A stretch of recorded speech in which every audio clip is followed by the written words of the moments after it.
All right, we're back with more Marvel Tokon Fighting Souls. The beta was incredible.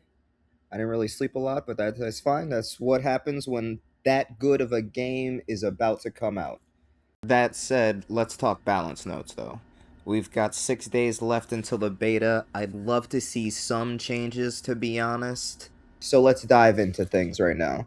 What we have here are essentially these inputs that I've put here. Basically, these are just going to be our Lego pieces.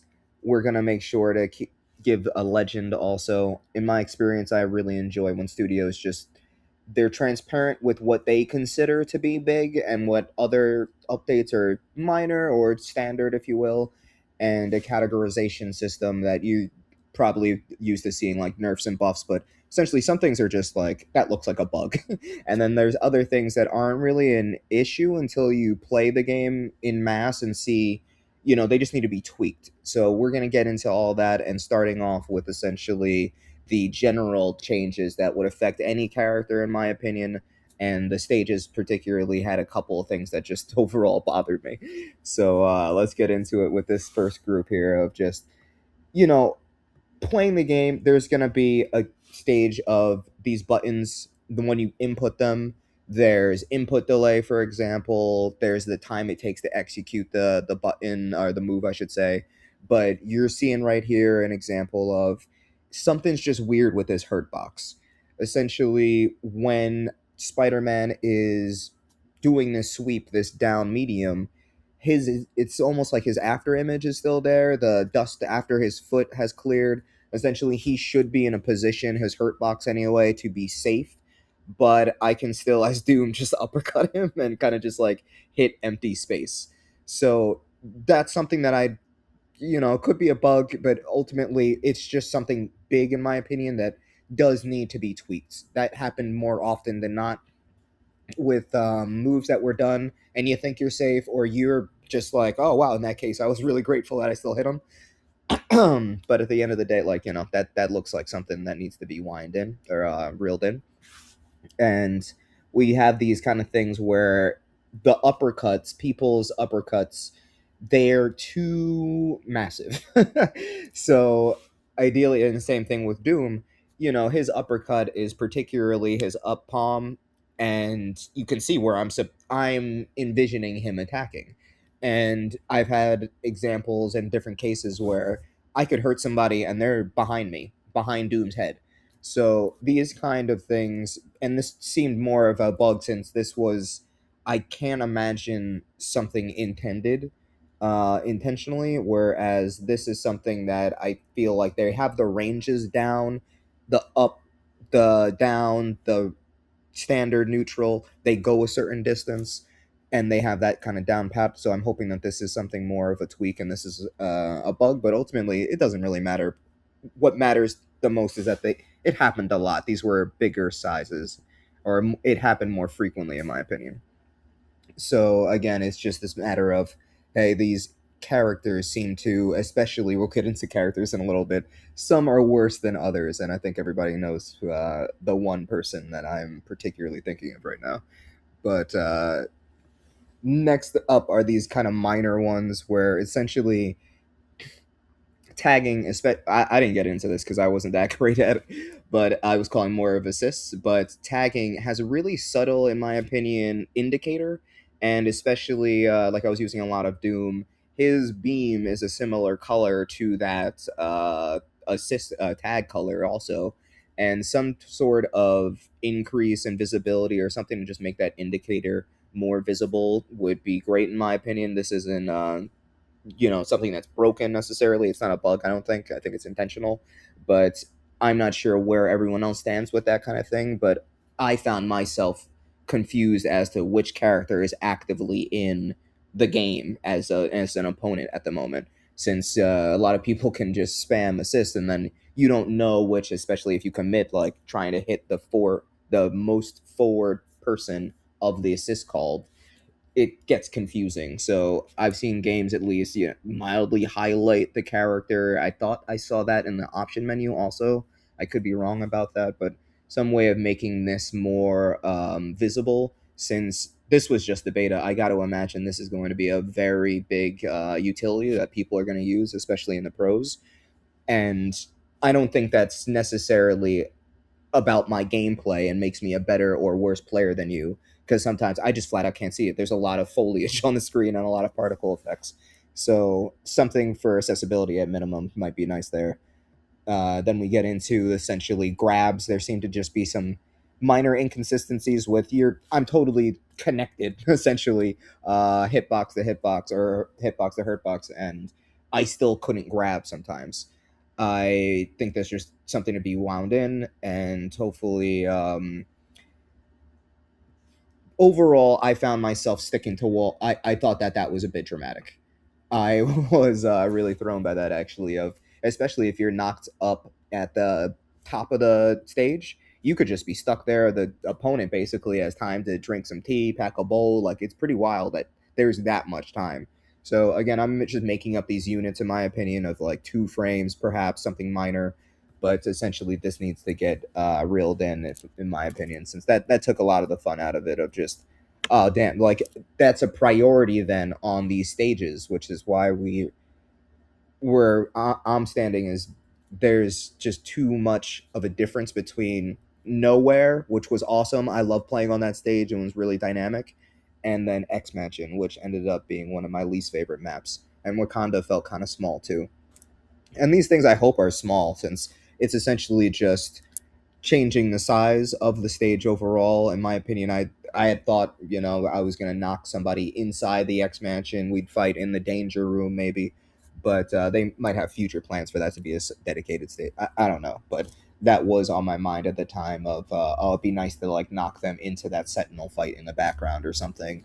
I don't know if they have plans for making interactive backgrounds where there's items to dodge or anything like that, or things I can throw people in, like thinking of like crates back in the day for Street Fighter. It was just, if nothing else, it's fun to knock somebody or throw somebody into a box crate. So seeing all the interesting background was definitely a thrill, but some of the stages definitely felt particularly small too at the same time. But I don't know. That's my 2 cents for the matter. But let's get into the more nitty gritty of my character analysis, anyway, or my recommendations for them. Since I didn't have a lot, since my take with balance patches in general is do the least you could do to make the most impacts. Since a lot of us did play, and it would be crazy. Oh, not crazy, but I would argue it's not a good move to change things dramatically, and then it's just no one can ever get a foothold, and it just constantly feels like nothing's balanced. But doing minor changes here and there, or at least at this initial launch, I think could come in really handy, since I think everybody, or at least most people that I came across, complained about Magic just with the amount of her distance seems wild. Particularly these 2 moves, since I don't even really need to think or do anything besides these 2 moves to have, I can't say guaranteed, but you got a pretty solid chance of outreaching your opponent if they make the foolish decision of thinking you have apparently no hitbox or hurtbox in your sword. So I think that could just be a great fix for if you don't want to decrease their length that much. So her uppercut and her sweep with the with the sword, which also resets incredibly fast. If you are against that, making sure that her hurt box is at least in that sword. Since I had found cases where it felt like I can't hit you. It's kind of like one of those old school bosses where if I just touch you, like I'm damaged, regardless of what I'm trying to do. So in those cases, I was like, oh, this just takes it soaked out a lot of the fun. Similarly with Iron Man, most of my frustrations just came down to this is a pretty wild thing to you can just spam all of his moves and be totally fine.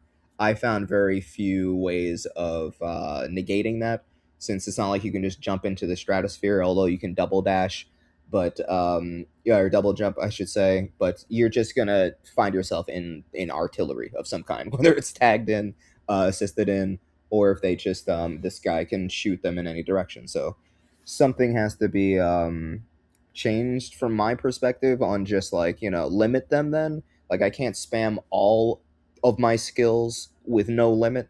But at the moment, I particularly fought somebody that's just like, hey, I just need to shoot you with these two moves on loop until I need to do maybe the other one, or just call an assist, or just try to counter blindly. So that was something that it's just I don't know why we would make him that way, considering you're aware of adding a kind of stock system for other players. So in the case of Blade, I found his stock system pretty accurate and pretty bound. Like that makes sense for that kind of utility. But overall, he kind of had the same issue with his sword. These characters have particularly long range, and it's like you have no consequence then for your actions. So something like that was on my mind a lot. And the Blade is one of these, he's never been in a fighting game. He's gonna be used a lot. I got to imagine that's gonna be on more people's minds than not, of just either making sure that his sword is something that can be taken advantage of, or he resets slower. I don't really know the right way of balancing that myself, to be honest. But something something has to give there. I feel like, or we just have like honestly, Magic Blade, like I don't know how Loki's gonna be. That's gonna be crazy. But I don't know why I wouldn't evolve to just make my teams all long range fighters or meleeers, or just all artillery people.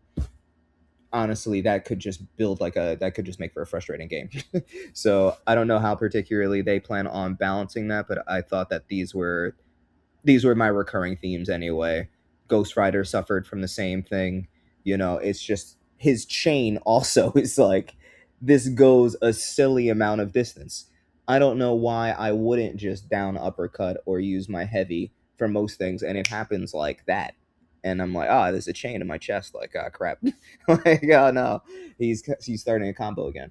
So I don't know if that's intended, but I gotta hope that can get balanced or at least wound in some fashion, since I found myself like I don't know why I wouldn't want particularly Ghost as my ace then, or at least somebody I can tag in to just quickly like pressure somebody who's a Magic player. That chain I think can outdistance her, and maybe that's how teams are built nowadays. Where I see the other player, oh, they're picking Magic. All right, let me balance that out with like I'll counter that Magic with this rock called Ghost Rider.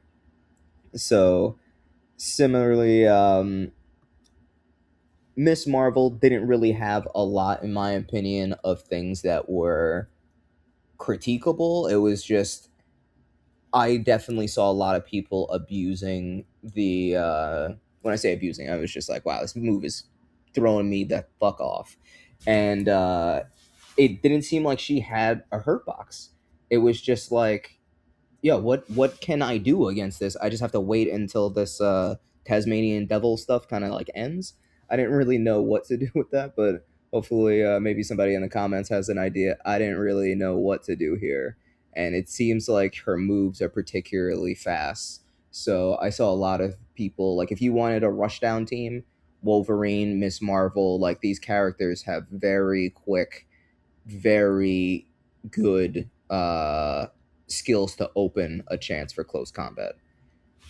But we'll get to Wolverine in a second. But yeah, Miss Marvel particularly, I thought I don't know how you're supposed to take advantage of it, since again that top spin, it's gonna hit you enough times, especially the EX version, where you're not gonna be able to counter it either. And it didn't look like I could get an aerial hit on it, or a high hit, but that's me. And I'm really glad to see a lot of people saw this about Magneto, where basically you can just spam everything and it's kind of an Iron Man situation.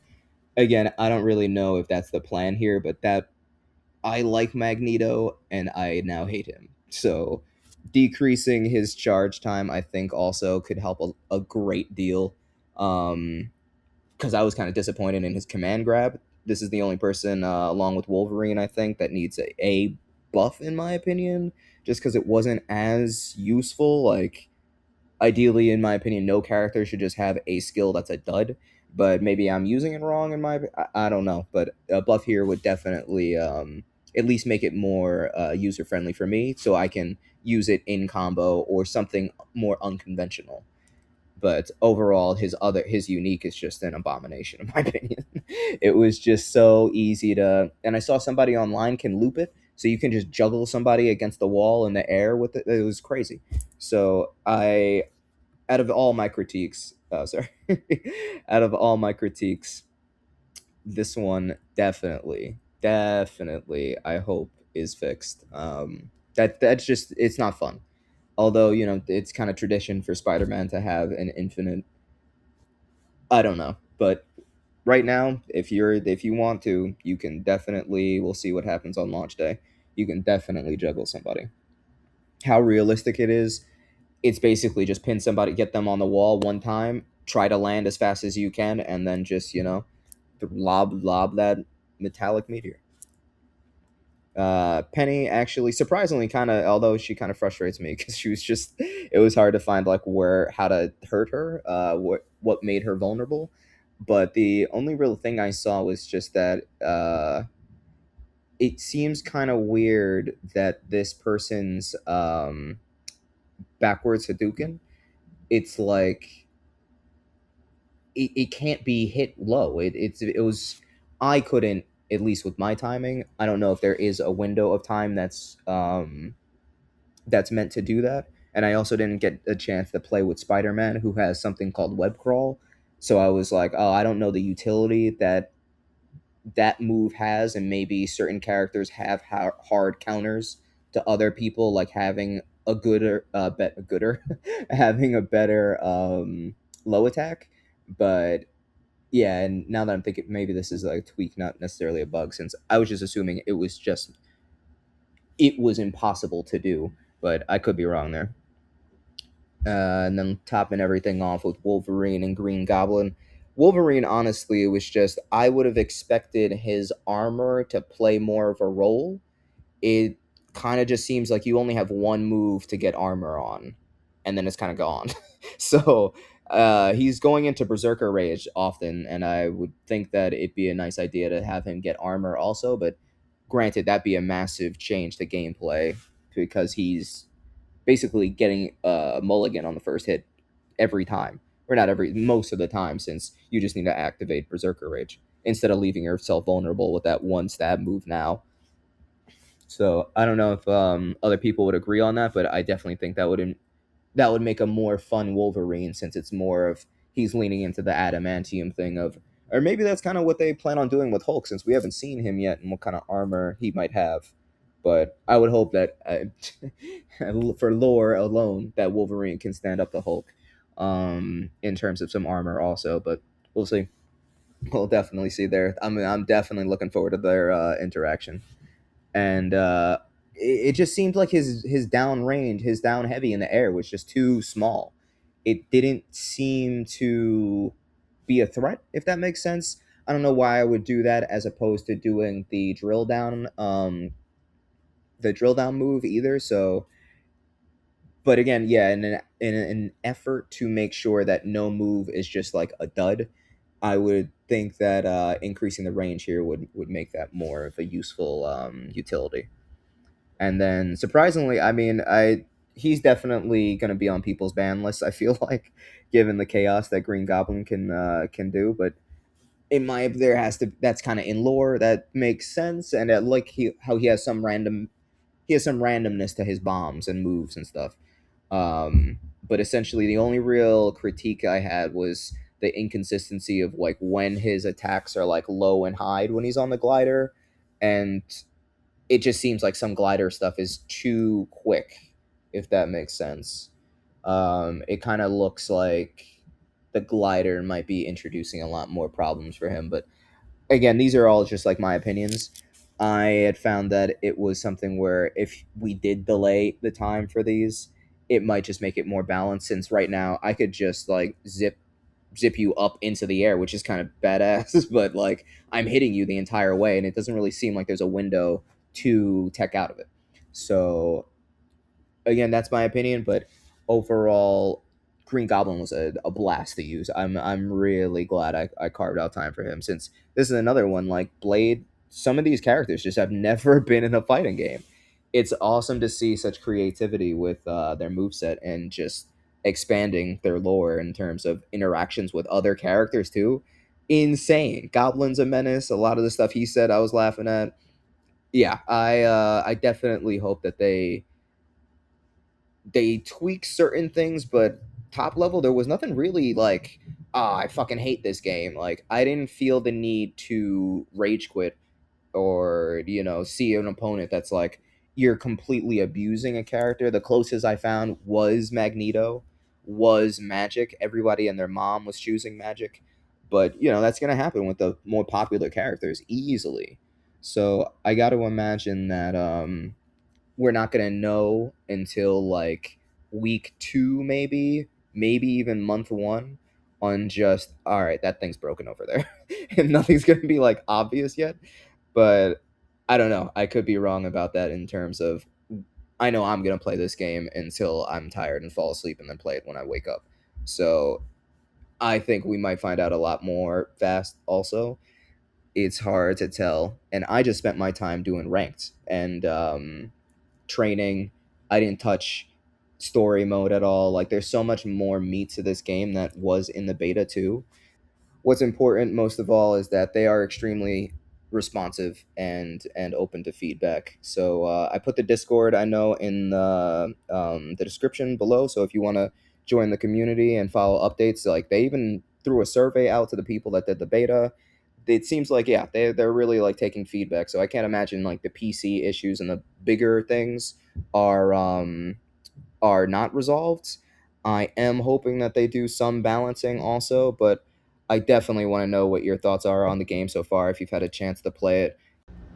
And if you guys had any balance updates, particularly, also definitely curious what you guys think. So, yeah, feel free to like and subscribe for more, especially since we're going to be doing a lot of Tokon on the channel. So, looking forward to hearing from you guys.